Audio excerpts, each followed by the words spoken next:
ルンだよ。去年の8月、ボブルンとドイツに冒険に行ったけど、今年の5月は一緒に韓国に冒険に行ってきたよ。冒険の目的は、韓国の首都、ソウルの近くで開催されたゲームショー、プレイエキスポ。韓国で有名なゲームショーは、他にも G スターっていうのがあって、こちらはスマホゲームや PC ゲームがメインらしいんだけど、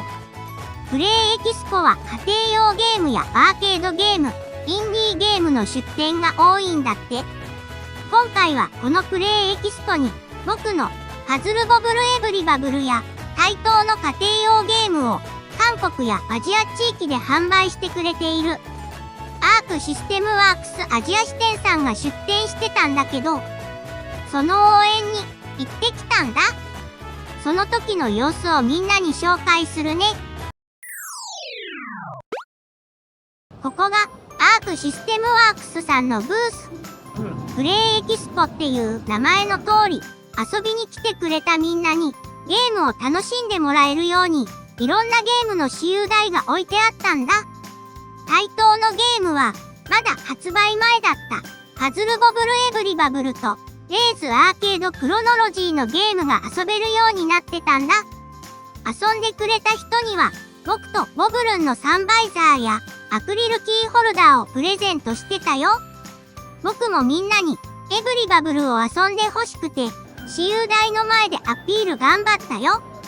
ものすごくたくさんの人たちが僕と一緒に写真を撮ってくれて、とっても嬉しかった。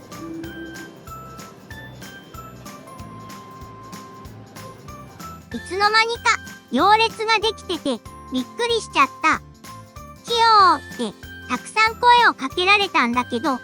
な意味なのか聞いたら、かわいいって意味なんだって。嬉しい。コスプレをしてる人もすごくたくさんいて、みんなの作品への愛を感じたよ。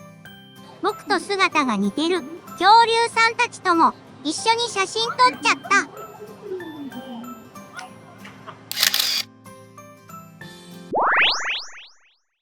プレイエキスポの他のエリアもちょっとだけ紹介するね。家庭用ゲームのゾーンは他にも任天堂さんやバンダイナムコさんが出店してたよ。家庭用ゲームゾーン以上に盛り上がってたのがアーケードゲームゾーン。韓国の人たちは体を動かすのが好きらしくて、リズムゲームやコンパクトなボーリング、対等も開発に関わってるガンアリーナも置いてあったよ。懐かしいゲームセンターゾーンもあって、そこではバブルボブルやパズルボブルも遊べるようになってたんだ。あとはインディーゲームのゾーンや老人グッズを販売してるゾーン、レトロフリーマーケットもあったよ。企業じゃなくて一般の人たちも出店できるようになってて、コミックマーケットも一緒になったようなアットホームな雰囲気が漂ってるゲームショーで面白かったよ。韓国の街もちょっと冒険してきたよ。ここはショッピングモール内のゲームセンター。小さいスペースにクレーンゲームが並んだプライズ専門店や昔のビデオゲームが置いてあるゲームセンターがあったんだけど、全部無人で運営されてたんだ。トッポギの屋台みたいなお店にアーケードゲームをちょっとだけ置いてるようなお店もあったよ。日本の昔の駄菓子屋さんにアーケードゲームが置いてあるのと似たようなイメージかな。